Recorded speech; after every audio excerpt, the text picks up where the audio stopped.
வேறு எங்கேயுமே இல்லை. சங்கத்திலே இருக்காப்புல, எங்கேயும் இருப்பாப்புல. இது நீங்கள் நான் சொல்லுவேன், கடைப்பிடிக்கணும். Rajan sir, okay.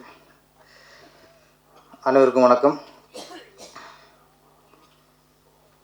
Vinod sir சொல்லும்போது சீனிவாசன் குரு எங்கள் கட்சிக்காரனாரு. அது எந்த கட்சி சொல்லிட்டா நான் அதுக்கு தகுந்த மாதிரி பேசுவேன். எங்கள் கட்சி சினிமா கட்சிங்க. ஓகே, நம்ம கட்சி தான். அப்போ என்ன பிரச்சனை மாட்டிக்கூடாதுல்ல, நம்மளுக்கு கூட நம்மளே மாட்டிக்கிட்டு மாட்டிக்கூடாது நீங்கள். ஓகே, அப்படியா?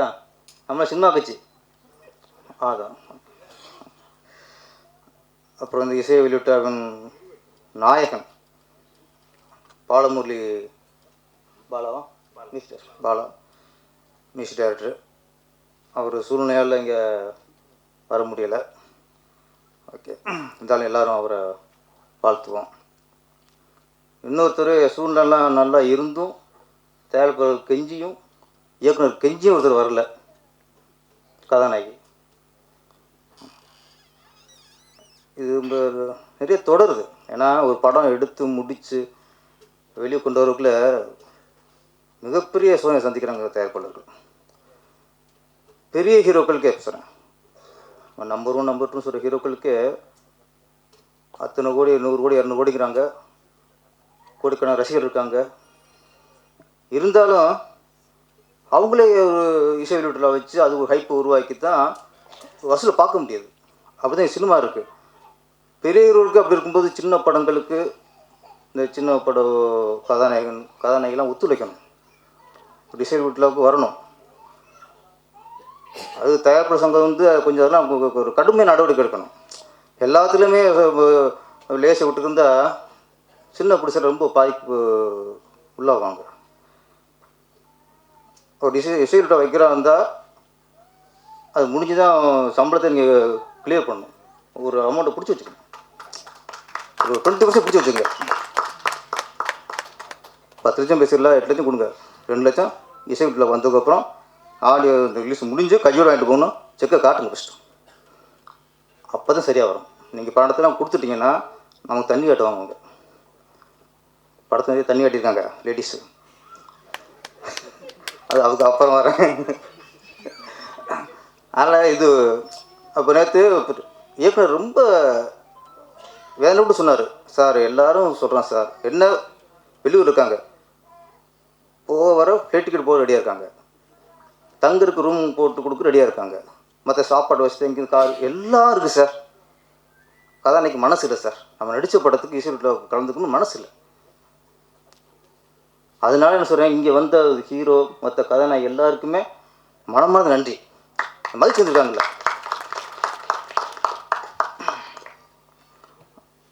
அப்புறம் முந்தா நாள் சங்கத்தில் சேர்க்கணும் நம்பி அவரை சொன்னார், சார் சிக்லெட்னு ஒரு படம் சார், உங்களை ஆடு வச்சு கூப்பிட்றாங்க சார். சரி டீட்டில் அனுப்பி வைங்கண்ணே. அவர் டிசைன்லாம் அனுப்பி வச்சார். பகீன் ஆகி போச்சு. 4-5 பொண்ணுங்க, நீங்களே பார்த்துப்பில்ல, ட்ரெயிலாம் பார்த்துப்பில்ல, ஒன்றுக்கு தோட தெரியுது, ஒன்றுக்கு ஸ்ரீலூஸு, விதவிதமாக இருந்துச்சு. என்னடா அது வேறு மாதிரி படமாக இருக்குமோன்ட்டு நம்பிட்டு சொன்னேன். நம்பி இதை மாட்டி விட்டாதிய, டிசைனு மாதிரியாக இருக்குது, வர போட்டிருக்காங்க அப்படின்னு கொஞ்சம் திரும்ப தாயங்கினேன். அவர் இப்போ கொஞ்சம் திருப்பி லைனுக்கு வந்தார். சார் நாளைக்கு வந்து உங்களை டேரக்டர் நேராக பார்க்கணும்னு சொன்னார் சார். எப்போ சார் வர சொல்லலாம்? சரி நான் சங்கத்துக்கு வர சொல்லுங்க, ஒரு 12 மணிக்கு வர சொல்லுங்க.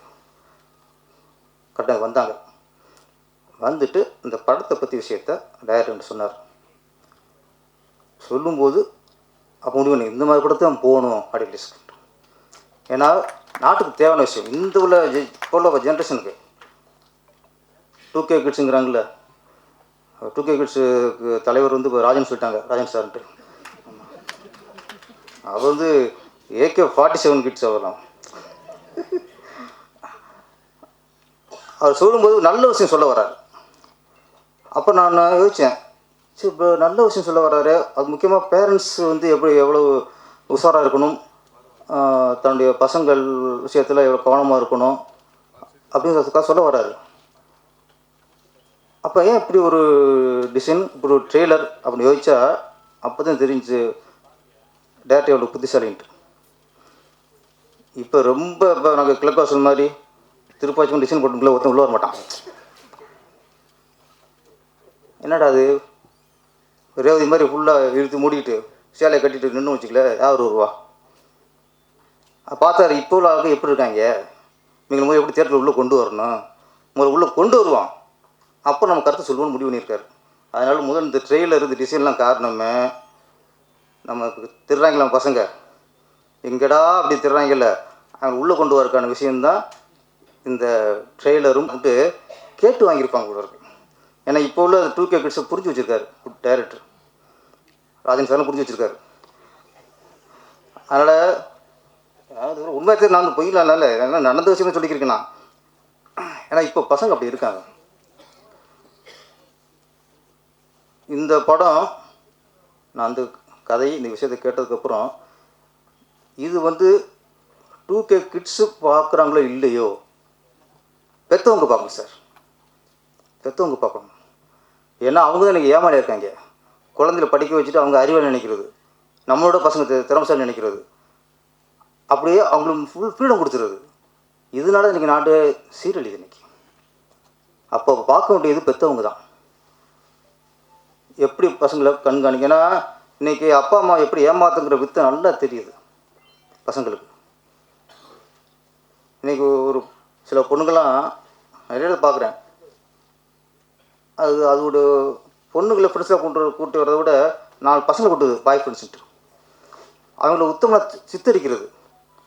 அப்படியே ஐயோ உங்கள் அம்மா அப்படி சொல்லுவாங்க, அம்மா பசங்க அப்படியே அவங்க நல்லா இந்த காலத்துக்கு தங்கான பசங்களாக இருக்காங்களே அவங்க நம்பிடுறாங்க. இன்றைக்கி நிறைய பசங்கள்லாம் அப்பா அம்மா ஏமாத்துறாங்க. இன்றைக்கி கலாச்சார சீரழிவுங்கிறது ரொம்ப மோசமாக போச்சு. ஒரு டயலாக் போட்டார் இருக்குல்ல, முடிஞ்சா படு இல்லைன்னா விடு, எல்லாம் ஒன்று தான். இது தான் கட் பண்ணியிருக்கேன் சார் ப்ளீஸ். முடிஞ்சா படு இல்லைன்னா விடுனா எவ்வளவு ஒரு வாழ்க்கை எவ்வளவு ஒரு மோசமாக புரிஞ்சு வச்சுருக்காங்க. அதுவும் பொண்ணு என்னென்னா இது வேதனையான விஷயம். அந்த டைலாக் வந்து அவங்க வந்து கேட்கும்போது மாதிரியாக இருக்கலாம், ஆனால் இன்றைக்கு உள்ள நிறைய பெண்களுக்கு இந்த ஒரு தாட் இருக்கிறத வெளிப்படுத்திருக்கார் படத்தில். அப்போ ரொம்ப வேதனையான விஷயம். இன்றைக்கி நிறைய டைவர்ஸ் நிறையா போயிட்டுருக்கு. ஆனால் உணவை புரிஞ்சுக்கணும், நம்மளாம் டைவர்ஸ் ஆனவங்க தான் பிரிஞ்சு வாழ்கிறாங்க. டைவர்ஸ் வாங்காமல் இருக்க அப்பா அம்மாலாம் பேரண்ட்ஸ்லாம் சேர்ந்து வர நினைக்கக்கூடாது. நிறைய பேர் டைவர்ஸ் வாங்காமல் பிரிஞ்சு வாழ்ந்துருக்காங்க. நிறைய குடும்பங்களில் புருஷன் பேசிய 4-5 வருஷம் இருக்கும். சில குடும்பத்தில் அப்பயும் சரியாக இருக்க மாட்டான், சில குடும்பத்தில் அம்மா சரியாக இருக்காது, ஆனால் சேர்ந்து வந்து தான் இருப்பாங்க. இது எல்லாத்துக்கும் ஒரே காரணம் என்னென்னா தான் பெற்ற பிள்ளைகளுக்காக சார், தான் பெற்ற பிள்ளைகளுக்காக குழந்தைய பற்றிட்டோமே இதுக்காக சேர்ந்து வாழணுக்காக சார் பழகும் நீ சேர்ந்து வாழ்ந்துட்டு இருக்கு. அதான் உண்மை. நீ அதை வந்து பசங்க புரிஞ்சுக்கணும். அம்மா அப்பா எந்த கஷ்டப்படுறாரு, அம்மா எந்த அளவுக்கு கஷ்டப்படுறாங்க, யாருக்காக கஷ்டப்படுறாங்க, இதை பசங்க புரிய வைக்கணும். முதல்ல அது நம்ம பேரண்ட்ஸ் பகிர்ந்துக்கிறது இல்லை. நம்ம பிரச்சனை நம்ம அது போய் பசங்க திரிக்கக்கூடாது சொல்லணும் சார். நம்ம எந்த அளவுக்கு கஷ்டப்பட்டு இப்படி சம்பாதிச்சு ராப்போட உழைச்சி சம்பாதிச்சு கொட்டுறோங்கிறத பசங்களுக்கு புரிய வைக்கணும். கஷ்டத்தை சொல்லணும் ஃபஸ்ட்டு. அது இல்லை. இன்றைக்கி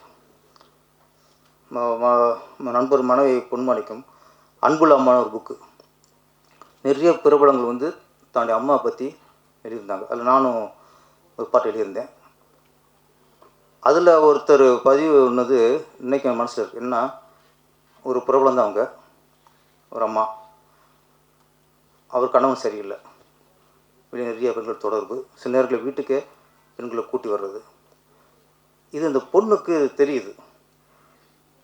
ஒரு சூழ்நிலை அந்த அம்மாட்ட பெற்ற பொண்ணு கேட்குது, ஏமா இப்படிப்பட்ட ஆளோட நீ வாழ்கிற, இப்படி புருஷன் உனக்கு தேவையா, தூக்கி போட்டு வேண்டிய என்ன அப்படின்ட்டு. அதுக்கு இந்த அம்மா சொல்கிறாங்க, நான் வெறும் அவருக்கு மனைவியாக மட்டும் இருந்தால் நான் எப்போ தூக்கி போட்டிருக்கேன். உனக்கு தாயம் இருக்குல்ல, எப்படி தூக்கி போட முடியும்? இதான் தாய். இந்த தாய் உள்ளத்தை அந்த பொண்ணு புரிஞ்சுக்கணும்ல. அந்த பொண்ணு கேட்டுச்சு, அம்மா சொல்லிட்டாங்க. இது மாதிரி இன்றைக்கி நிறைய பெண்கள் பெண்களுக்காக பொம்பளை பிள்ளை பெற்றுட்டோம், இதை கரெக்டாக வளர்த்து கரெக்டாக ஒரு கல்யாணம் பண்ணி கொடுத்து ஒரு முறையாக வாழ வைக்கணும்ட்டு எத்தனை தாய் இன்றைக்கி வேதனை அடைக்கிட்டு புருஷனுடைய குடும்பத்தை தாங்கிட்டு வாழ்ந்துட்டு இருக்காங்க. இது இன்றைக்குள்ள நிறைய பொண்ணுங்களுக்கு தெரிய மாட்டேங்குது. அப்பா அம்மாங்கிறதான் ஒரு ப்ராப்பர்ட்டியாக போச்சு. வீட்டில் ப்ராப்பர்ட்டி இது. ரொம்ப நான் என்கிட்ட சொன்னால் அப்பா பிடிக்க முடியாது, அம்மா பிடிக்க முடியாது. உங்களுக்கு தெரியும். இன்னும் மிஸ்டேக்குன்னா சில தாயில் என்ன பண்ணுறாங்க, உங்கள் அப்பன் கூடலாம் வேறு ஒன்றும் குடும்பம் நடத்த முடியாது, நான் தான் நடத்துவேன். பெருமை பேசியே அப்போ நான் மட்டும் தட்டிவிடுறது. இவருக்குலாம் எப்படி நான் வாழ முடியும்? இவருக்கு ஒன்றுமே தெரியாது. அவர் ஜட்ஜாக இருப்பார், 2 பேரும் தூத்துற வீட்டுக்கு வந்திருப்பார். இப்போ சொல்லுவா, உங்கள் அப்பனுக்கு ஒன்றுமே தெரியாது அப்படின்ட்டு. இப்படி ஜட்ஜாக இருக்கட்டும், வைக்கலாக இருக்கட்டும், எல்லாருக்கும் அது ஒன்றும் தெரியும். வீட்டில் ஒரு புருஷனாலே ஒன்றும் தெரியாதுன்னு நான் இருப்போம். இப்படி தொட்டதுன்னா அப்போ அந்த அம்மா பொண்ணு இப்படி அப்பனை மதிக்கும். அது முட்டாளை பார்த்துருக்கு, இவருக்கு என்ன தெரியும்ட்டு. அம்மா பொண்ணு ஏமாத்த ஈஸு. இந்த காலகட்டத்தில் இப்படி தான் போய்கிட்டு இருக்கு. இந்த மாதிரி சூழ்நிலை, இந்த மாதிரி படம். அன்பிற்கும் மரியாதைக்கும் உரிய பட தயாரிப்பாளர் அருமை தம்பி சீனிவாச குரு அவர்களே, படத்தை இயக்கியுள்ள தம்பி முத்து அவர்களே, படத்தை வாழ்த்த வந்திருக்கிற வெற்றிப்பட இயக்குநராக விளங்கிய உதயகுமார் அவர்களே, பேரரசு அவர்களே, மற்ற நந்தகோபால் அவர்களே, உளமாற தயாரிப்பாளரை, இயக்குனரை, நடிகர்களை வாழ்த்த வந்திருக்கிற நல்லவர்களே, உங்கள் அத்தனை பேருக்கும் என் மனம் நிறைந்த வாழ்த்துக்களை தெரிவித்துக் கொள்கிறேன். செவிக்கு உணவு இல்லாத போது சிறிது வயிற்றுக்கும் இயப்படும். ஆனால் இங்கே வயிற்றுக்கு பிரியாணி விருந்து கொடுத்த பிறகு செவிக்கு சில செய்திகளை சொல்லி வாழ்த்த இங்கே விழாவை நடத்தியிருக்கிறார்கள். பல பேர் மகிழ்ச்சியோடு ஆனந்தத்தோடு படத்தை வாழ்த்தி கொண்டிருக்கிறார்கள். சிக்லெட் என்ற இந்த படம் ட்ரெய்லர் பார்த்தோம். நீட், வெரி நீட், ரொம்ப அற்புதமான, இந்த காலத்துக்கு தேவையான ஒரு செய்தி. அது ஏவா ஏவான்றது வேற. அப்பா அம்மா பிள்ளைங்க அண்டர்ஸ்டாண்டிங் என்ன?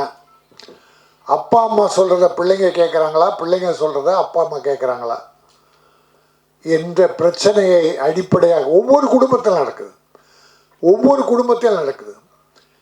இப்போ விஞ்ஞான வளர்ச்சியில் பல சாஃப்ட்வேர் பெரிய வளர்ச்சியும் கொடுத்துருக்கிறது, பல அழிவுகளையும் கொடுத்துருக்கிறது.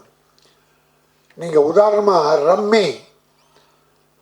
ரம்மி கேம், சூதாட்டம் பல குடும்பங்களை பாழாக்கி பல குடும்ப தலைவர்கள், குழந்தைகள், பிள்ளைகள், மாணவர்களை அழிச்சிருச்சு. போதையில் அது ஒரு போதை. இதை தமிழக அரசு சட்டம் போட்டு பல குடும்ப தலைவர்கள் பேராசையில் ஆடி எல்லாம் மனநோயாளியாகி கெட்டு போனாங்க. 20க்கும் மேற்பட்டவர் இறந்து போனாங்க. சட்டமன்றத்தில் சட்டம் இயற்றி அதை ஆளுநருக்கு அனுப்பி வைக்கிறாங்க ஒப்புதலுக்காக. அப்புறம் அது கோர்ட்டுக்கு போகுது, கோர்ட் என்னமோ சொல்லுதுன்னு வச்சுங்க.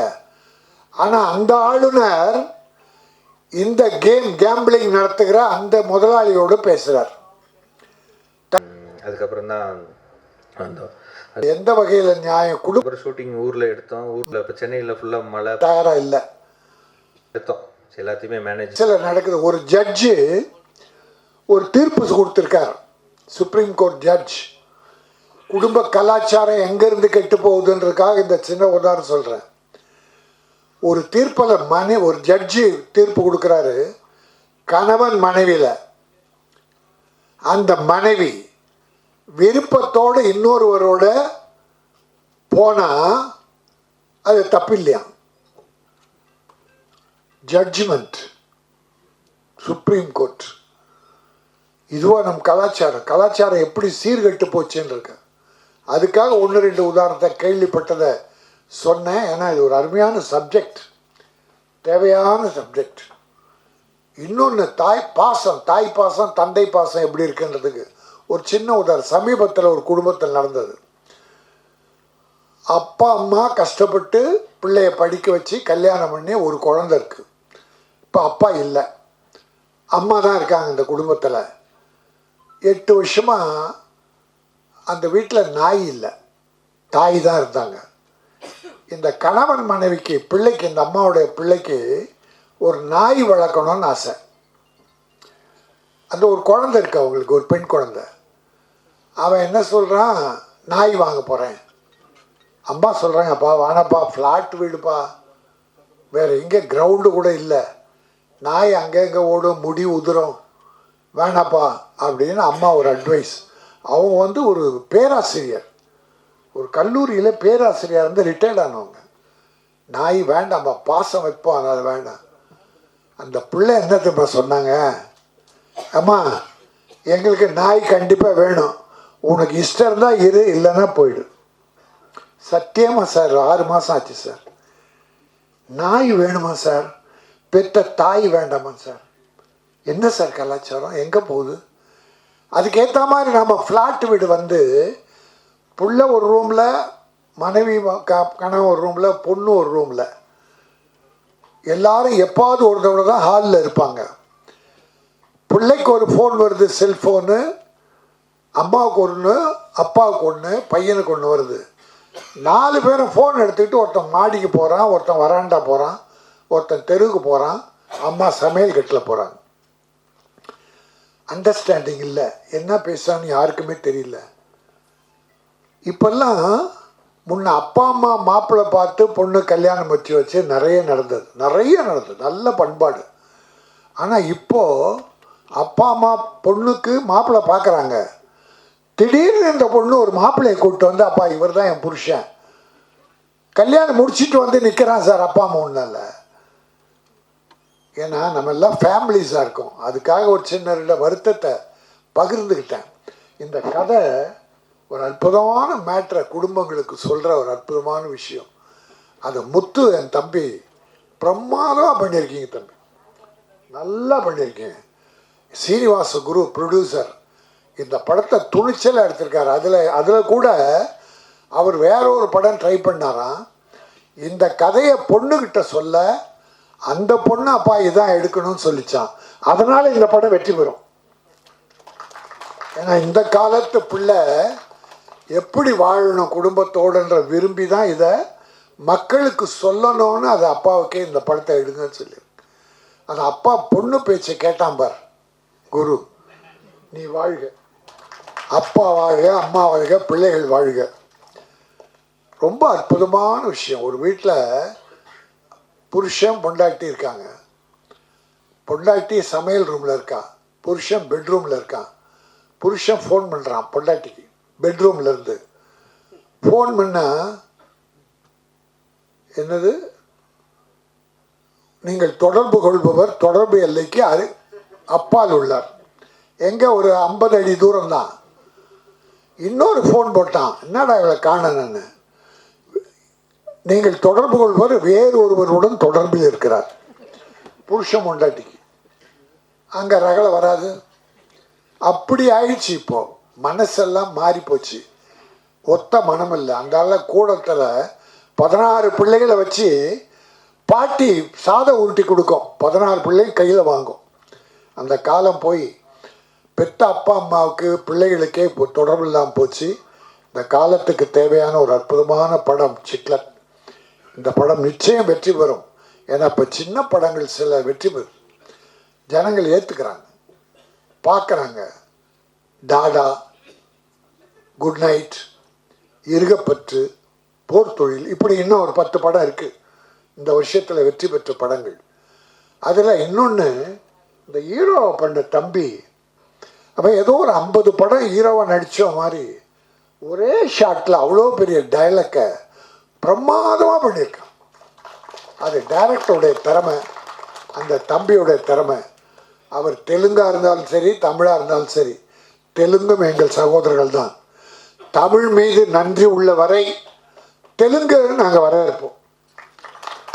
தமிழர்கள் மீது நன்றி உள்ளவர். ஏன்னா இப்போ நம்ம ஹீரோக்களும் மற்றவங்களும் அங்கே போகிறாங்க, அங்கே இருக்கவங்களும் இங்கே வர்றாங்க, அது தப்பே இல்லை. ஆனால் உன்னை க்ளோஸ் பண்ண என்ன க்ளோஸ் பண்ணோன்னா அதுதான் தப்பு. ஆக இன்றைக்கு ஒரு அற்புதமான விழா. இந்த ஆடியோ ஃபங்க்ஷனில் கலந்துக்கிட்டோம். நல்ல ட்ரெய்லர் பார்த்தோம். ஒரு பானை சோற்றில் ஒரு சோறு எடுத்து அப்படி நசுக்கி பார்த்தா பானை சோறு வெந்ததாக வருத்தம். ஆனால் நான் ரசிக்கு பார்த்ததை வாயில் போட்டு ருசித்து பார்த்தேன். அந்த சாதம் பிரமாதமாக வெந்திருந்தது. இந்த சிக்லெட் அற்புதமாக வேகத்தோடு அற்புதமாக பண்ண படம் மிகப்பெரிய வெற்றி பெறும். சீனிவாச குரு ஒரு நல்ல ப்ரொடியூசர் வருவார். முத்து மிகச்சிறந்த இயக்குனராக வருவார். உங்களுடைய அன்பும் ஆசியும் அவர்கள் வேண்டும். நன்றி, வணக்கம்.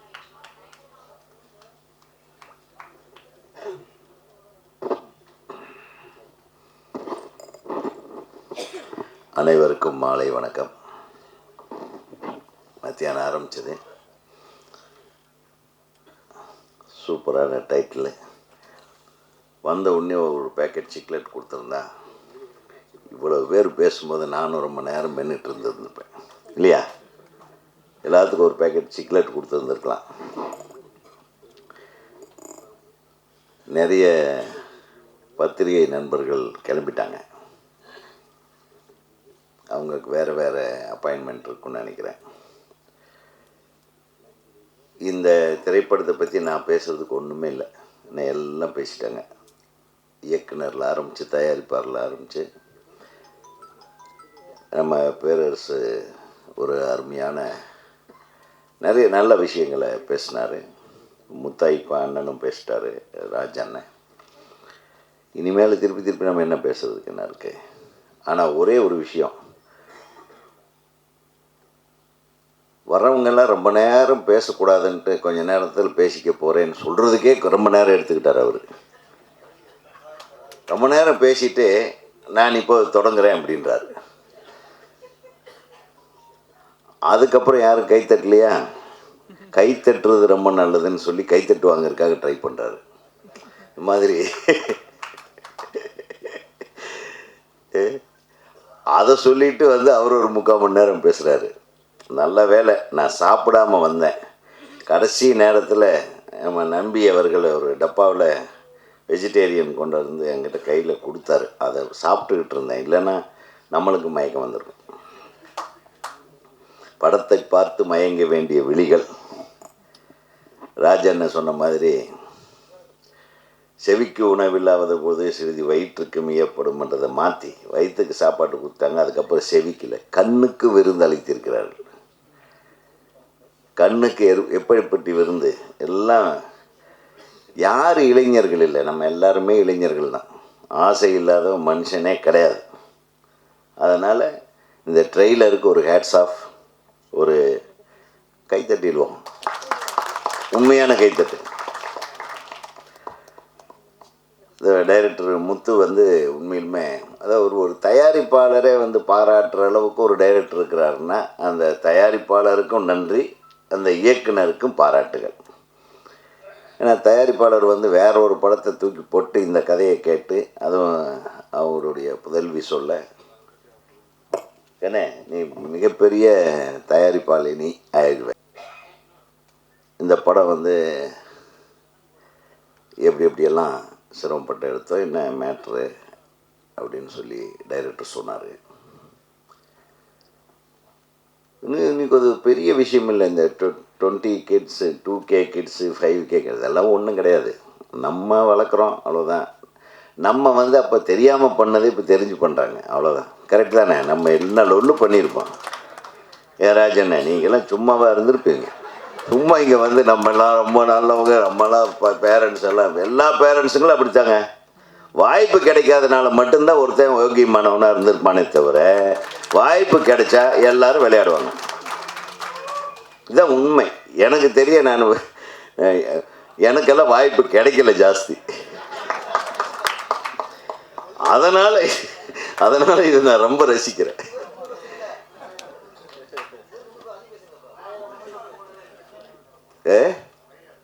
இன்னொரு தடவை வேணுமா? போட்டுருவோம்.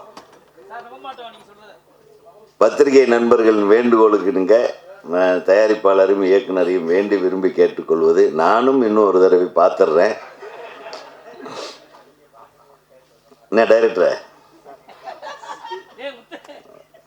அடுத்தது இந்த கிட்ஸுகளுக்கும் ஒரு படம் இந்த மாதிரி எடுங்கன்னு. என்ன அவங்க போய் பப்பில் டான்ஸ் ஆடுறாங்க, சியர்ஸ் சொல்கிறாங்க, அரைகுறை ட்ரெஸ் போடுறாங்க. அவன் ரூம் போட்டு அரைகுறை ட்ரெஸ்ஸில் தான் ஆடிட்டு இருக்கிறாங்க பெரிய ஆளுகளில். நீங்கள் வேறு இது எத்தனை வீடியோ போடுறது இல்லையா? பார்க்குறோம்ல. நீங்கள் என்ன ஒன்றும் தப்பாக இல்லை, எடுத்துடல. அதே மாதிரி இது பெரிய இப்போ நம்ம எடுக்கிற படங்களுக்கெல்லாம் இப்போ சென்சார் தேவையா? நீங்கள் சென்சார் போர்டில் இருந்தீங்க முதல்ல, நீங்களே உட்காந்துட்டீங்க பேசிகிட்டு இருக்கீங்க சென்சாரை பற்றி. அவரை சொல்கிறேன். சென்சார் போர்டில் கடந்த 3 ஆண்டுகளாக இருந்துட்டு சென்சார் போர்டு நீங்கள் தாங்க பண்ணணும். விட்டு போயிடுங்க பாவம். இதெல்லாம் பார்த்தேன், எங்களுக்கே ஒரு சின்ன இன்னும் வாழ வேண்டும் போல ஒரு ஆசையை தூண்டுகிற விதத்தில் சில விஷுவல்ஸ் இருக்குன்னா அதை ஜாலியாக இருக்க வேண்டியது தானே. ஏங்க உடனே சென்சார் போர்டுக்கு வேறு சொல்லி இதையும் வெட்ட சொல்லி பிரச்சனையை உண்டு பண்ணிடுவார் போல். அப்படி இல்லை, கண்டென்ட் என்ன அவர் சொல்ல வந்தது. நீங்கள் ஒரு மேட்ரு சொன்னார் பேரரசு, ரொம்ப சரியான மேட்ரு.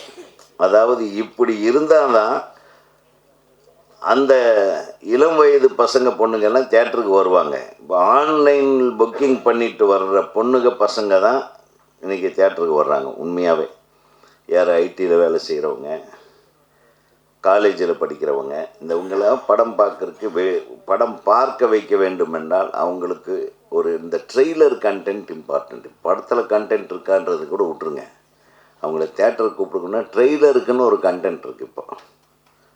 இப்போ பெரிய நடிகர்களில் தம்பி சொன்ன மாதிரி அவங்களே பெரிய கூட்டத்தை வர வச்சு அவங்களே கண்டென்ட்டை கொடுத்துட்றாங்க.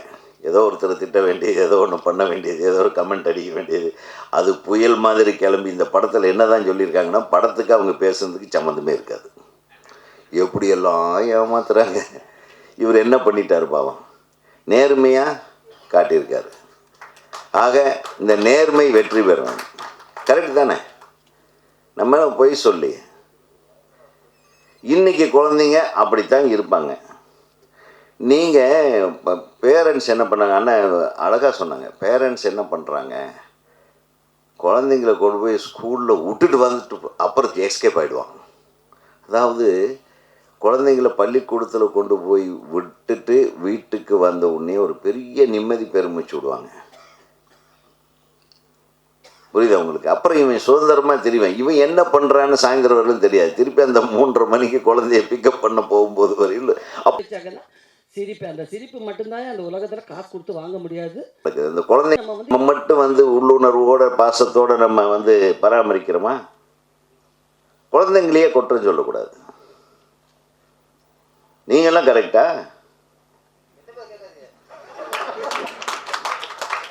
குற்றமுள்ள நெஞ்சு குறுக்கு இருக்குது இல்லை, பொதுவாக சொல்கிறேன். அவருக்கு பார்த்தீங்களா டக்குன்னு டென்ஷன் ஆகிட்டாரு. நீங்கள் தானே மேட்ரு இழுத்தீங்க வம்புக்கு. ஸோ பெற்றவங்களுக்குன்னு 1008 பிரச்சனை இருக்கும். அண்ணன் சொன்னார், பல விஷயங்கள் எடுத்து வச்சார். ஒரு ஆம்பளை பல தொடர்புகளில் இருக்காருன்னு. அந்த ஒவ்வொரு தொடர்புக்கும் அவன் பதில் சொல்ல வேண்டிய கட்டாயத்தில் இருப்பான். ஒரு தொடர்புட உருவான குழந்தையே அட்மிட் பண்ணிவிட்டு இன்னும் ஸ்கூலில் விட்டுட்டு இன்னொரு தொடர்பில் உண்டான குழந்தைக்கு ஃபீஸ் கட்டுறதுக்கு போவான். அவனுடைய உண்மையான டென்ஷன் உங்களுக்கு தெரியுமா? என்னங்கப்பா, எல்லாம் ஒரு சைடாகவே பேசக்கூடாது. குழந்தைங்க கெட்டு போயிடறாங்க. குழந்தைங்க எந்த குழந்தையும் கிடையாது. இப்போல்லாம் குழந்தைங்க ரொம்ப விவரமாக இருக்காங்க. போவாங்க, பாக்கெட்டில் காசு செலவு பண்ணாமல் அடுத்தவங்க காசுலேயே ஆட்டையை போட்டு ஜாலியாக இருந்துட்டு வந்துடுறாங்க. பெரும்பாலும் கிட்ஸ் அப்படி தான் இருக்காங்க. Correct? Nobody spends, they know how to make others spend. அடுத்தவன் பாக்கெட்டில் எப்படி கை வைக்கிறது விரல் விடாமையே, கையை விடாமையே அவனை எப்படி ஸ்பெண்ட் பண்ண வைக்கிறது, இந்த மாதிரி வித்தைகளெல்லாம் தெரிஞ்சவங்க தான் 2K கிட்ஸ். ஸோ வாழ்க அவர்கள். அந்த மாதிரி பிள்ளைகளை பெக்கிறதுக்கு எவ்வளவு நம்ம கொடுத்து வச்சுருக்கணும். பெரும்பாலும் சொல்கிறேன். ஸோ இப்படியெல்லாம் இருந்தால் என்ன ஆகும் அப்படிங்கிறத இவர் படத்தில் கிளைமேக்ஸில் காட்டியிருக்காருன்னு நினைக்கிறேன். If I am right. இந்த சமுதாயம், அதாவது பேரண்ட்ஸ் மட்டும் இல்லைங்க, இந்த சமுதாயம் அங்கங்கே ஏங்க பப் ஓப்பன் பண்ணுறீங்க? 24 hours பப்பு. அப்புறம் இந்த பப்புக்கு இப்போ வேறு பேர் வச்சுருக்காங்க, ரெஸ்டோ பார். அது சிலருக்கு ஃபிக்ஸே பண்ணி வச்சுருப்பாங்க. அந்த காலேஜ் பொண்ணு அந்த பையனும் வந்து அந்த இடத்துல தான் சார் உட்காருவாங்க. நீங்கள் உட்காராதீங்க இந்த சீட்டுன்றான். நான் ஒரு ரெஸ்டோ பாருக்கு போனேன், தனியாக போயிட்டேன், யாரையும் கூப்பிடல, யாரும் வரல. ஆனால் ஏதும் இல்லை சார், அங்கே ஆல்ரெடி புக்டுக்கேன். நான் 1 மணி நேரமாக என் ஃப்ரெண்ட் ஒருத்தர் வர சொல்லிவிட்டு, அந்த இடத்துல எதுக்கு ஏன் நம்ம போகிற இடமானார். சரிப்பா ஐயா அப்படின்னு கொஞ்ச நேரம் அவர் வந்தார். ஒரு 2 மணி நேரம் நாங்களும் பேசுகிறோம், அதையும் இதையும் வாங்கி சாப்பிட்டு. 2 மணி நேரமாக காலியாக தான் இருக்குது, யாரையும் உட்கார விட மாட்டேன்றோம். நம்ம எந்திரிக்கிற டைமில் அந்த கிட்ஸ் வந்தாங்க. சூப்பர். எப்படி ஒரு ஆளுமை தன்மை வச்சுருக்காங்க அந்த கிட்ஸு. அந்த கடைக்காரனையே வேலைக்கு வாங்கி வச்சுருக்காங்க. ஸோ இந்த மாதிரி பார், ரெஸ்டோ பார்ஸ், அந்த வயசில் அந்த பப்புக்கு போகிற கல்ச்சருக்குண்டான அடிமைகளாக்கி அந்த குழந்தைங்களை சீரழிக்கிறதுக்குண்டான பல விஷயங்கள் இந்த நாட்டில் தோற்றுவித்தது யார்? வியாபாரம் என்கிற பெயரால் காசு சம்பாதிக்கிறதுக்காக நம்ம தாங்க கடையை போடுறோம். அவனும் ஒரு அப்பன் தானே. அந்த அப்பன் குற்றவாளி இல்லைன்னா நம்ம அப்பாவும் குற்றவாளி இல்லை. கரெக்டாக நான் சொல்கிறது? குற்றம் பண்ணால் எல்லோரும் குற்றவாளி தான். ஸோ இதில் ஏமாந்து போகிற குழந்தைங்க மட்டும்தான் வாழ்க்கை போகுது. ஏமாற்றிட்டு வர்ற குழந்தைங்கள்லாம் விவரமான குழந்தைங்களா இருக்குது. இன்றைக்கி அரசியல் மாதிரியே தாங்க எல்லாமே. சிக்குனா மட்டும்தான் திருடன், சிக்கலைன்னா பெருந்தலைவன். என்னங்க ஐயா அது? அண்ணன் சொன்னார் நீதிமன்றங்கள் என்ன சொல்கிறது. நீதிமன்றங்களை பற்றி நம்ம குறை சொல்ல முடியாது. நீதிமன்றங்கள் உயர்ந்த இடங்கள். அந்த நீதியை சொல்பவர்கள் தான். அவரும் மனுஷன் தான். என்ன அது என்ன பண்ணுறது? ஆமாம், தேவையில்லை. பாரு, அவர் பேசிட்டு அவர் பேசுறது ஏதோ நான் பேச வர்றது மாதிரி. நீங்கள் தான் பேசுனீங்க, பேசிட்டு ஏன்டா பேசுனேன்ட்டு டென்ஷனில். ஆமாம், அதுதான். ஆமாம், அதான் இந்த மீட்டூ மாதிரி ஆயிடுச்சு. நீங்கள் பேச மீட்டூன்னு எல்லாம் சொல்லிட்டு கடைசியில் யார் அந்த மீட்டூன்னே தெரியாமல் போச்சு இல்லையா? மீட்டு என்னாச்சு? பத்திரிகை நண்பர்களை தான் கேட்குறேன். மீட்டை மீட்டெடுக்க முடியாமல், மீட்டூவை மீட்டெடுக்க முடியாமல் எல்லாம் அவங்கவுங்க சொந்த சௌகரியங்களுக்காக எல்லா விஷயத்தையும் ஆப்ரேட் பண்ணிக்கிறாங்க. ஆனால் ஏதோ இந்த சமுதாயத்துக்கு நல்லது சொல்லணும் அப்படிங்கிற ஒரு எண்ணத்தோட ஒரு கமர்ஷியலாக நம்ம போட்ட காசும் வரணுன்றதுக்காக முழு ஈடுபாடோடு எடுக்கப்பட்ட இந்த திரைப்படம் நிச்சயமாக ஒரு வெற்றி படமாக அமைய வேண்டும் என நான் ஆசைப்பட்றேன். ஏன்னா ஒரு படம் எடுக்கிறது எவ்வளோ கஷ்டம்னு எல்லாத்துக்கும் தெரியும். அது ஒரு புது இயக்குனர், கிட்டத்தட்ட புது இயக்குனர். 2வது படமா முத்து? அந்த இயக்குனர் இவர் சார் என்ன தொழில் பண்ணுறாங்கன்னு தெரியல. சரி, சார் ஒரு தைரியமான திரையுலக ஜாம்பவானா நிச்சயமாக இந்த படத்தின் மூலமாக மிகப்பெரிய வெற்றிகரமான ஒரு தயாரிப்பாளராக தொடர்ந்து நீங்கள் படம் எடுக்கணும். முத்து மட்டும் இல்லை, நிறைய பேர் இருக்காங்க. ஒரு 3000 மெம்பர்ஸ் இருக்கோம் நாங்கள் தமிழ்நாடு ஃபிலிம் டைரக்டர்ஸ் அசோசியேஷனில். வாங்க, எங்களை வச்சு செய்யுங்க, நாங்கள் உங்களை வச்சு செய்கிறோம். புகழ்பெற்ற திரைப்படங்களை இந்த மண்ணுக்கும் மக்களுக்கும் நாம் கண்டிப்பாக கொடுக்க முடியும். எங்களை மாதிரி இளைஞர்கள் இருக்கிற வரையிலும், எங்களை மாதிரி 2K கிட்ஸ் இருக்கிற வரையிலும் உங்களுக்கு வெற்றி வரும்போது கண்டிப்பாக வரும் சார். நான் சொல்கிறேன், நீங்கள் காமெடியாகவே நினைக்காதீங்க. எவ்வளவு தைரியம் இருந்தால் இந்த படத்தை நீங்கள் எடுத்துருப்பீங்க? எவ்வளவு தைரியம் வேணும் இவருக்கு. அது வித்தியாசமான திரைக்களம். அது தம்பி Satvik, I wish you all the best. మన తెలుగు నుంచి వచ్చేసారు ఇక్కడ. మీకు తెలుగు సినిమాలాగా మీకు తమిళ్లో కూడా ఒక చాలా పెద్ద ఒక ప్లాట్ఫామ్ ఇక్కడ దొరకాలని నేను I wish you all the best.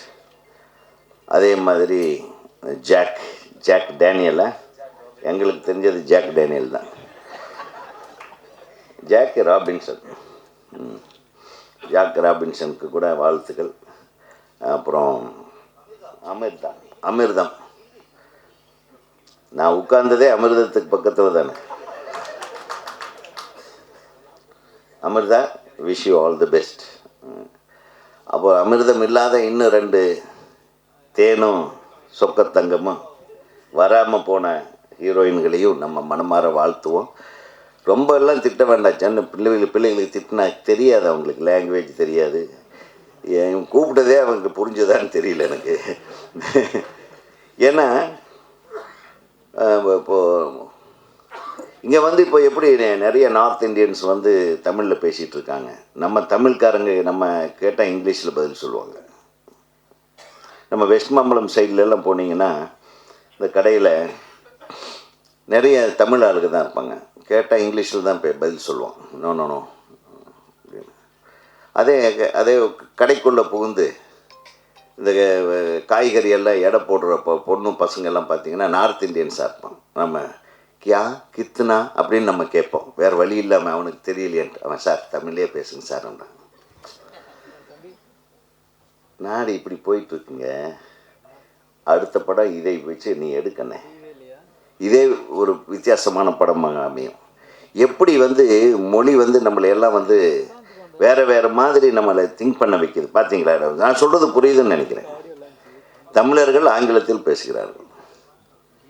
நம்ம வடக்கிந்தியாக்காரங்கிட்ட வேலை செய்கிற பசங்கன்னா நம்ம ஊர் தமிழன் காய்கறி கடையிலையோ மற்ற மளிகை கடையிலையோ வேலை செய்ய தயாராக இல்லை. கரெக்டாக நார்த் இந்தியாவிலேருந்து வந்துடுறாங்க. அவங்கக்கிட்ட நம்ம ஹிந்தியில் பேச ட்ரை பண்ணுறோம் பாருங்க, அவன் தமிழில் பேசுகிறான். எங்கே குழப்பம் நடக்குது பாருங்கள். இப்போ என்ன தேவை இந்த நாட்டுக்கு அப்படின்ற மாதிரி ஒரு ஆங்கிளில் இன்னொரு படம் முத்து, நீ பெரிய சர்டிஃபிகேட்டில் அந்த படத்தை எடுக்கலாம்.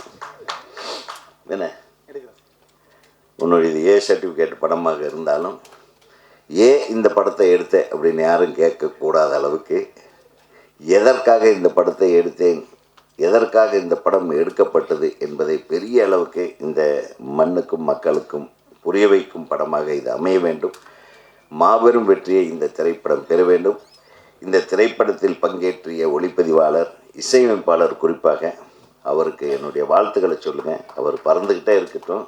இருந்தாலும் இங்கேருந்து ஒரு மெசேஜ் அனுப்பிங்க, இறங்கணுன்னே இத்தனை பேர் உங்களை வாழ்த்துனாங்கன்னு சொல்லுங்கள் அந்த தம்பிக்கு. அது மட்டுமல்ல, தொழில்நுட்ப கலைஞர்கள் அனைவருக்கும், எடிட்டரில் நீங்கள் ரொம்ப உயர்வாக சொல்லிகிட்டு இருந்தீங்க, எடிட்டருக்கும் சரி, நம்ம கவிஞர்கள் தம்பி கார்த்திக்கும் இன்னொருத்தர் வந்திருக்கேன், அவர் இந்த படத்தின் துணை தயாரிப்பாளராக இணை தயாரிப்பாளர் அவங்களுக்கும், பாப்பா பேர் என்ன? சவர்ணாஸ்ரீ. ஓகே, நல்ல பேர். சவர்ணாஸ்ரீ அவர்களுக்கும் தொடர்ந்து இந்த மாதிரி நல்ல சப்ஜெக்ட் ஐடென்டிஃபை பண்ணி நீங்கள் வேணால் சொல்லுங்கள், உங்கள் மெயில் ஐடி கொடுங்க, நாங்கள் எங்கள் சங்கத்திலேருந்து கதையை அனுப்புகிறோம், நீ செலக்ட் பண்ண. இது நல்லா இருக்கே, கைத்தட்டலாம். இது நான் எப்போ இந்த டைரக்டர் அசோசியேஷனுக்கு செக்ரட்டரியாக வந்தேனோ அப்போ இருந்தால் எல்லாத்துக்கும் சான்ஸ் கேட்க ஆரம்பிச்சிட்டேன். நடுவில் நம்மளுக்கும் சேர்த்தான். நாங்கள்லாம் கதையை அனுப்புகிறோம். நீங்கள் சார் ப்ராமிஸ் முத்து நீ தான் சாட்சி. ஓகே, ஒரு 10 கதையை அனுப்புகிறோம். அதில் ஏதோ ஒன்று செலக்ட் பண்ணி உங்கள் நீங்கள் சங்கம் தானே, உங்கள் சங்க சகோதரர்களுக்கு வாய்ப்பு வாங்கி கொடு.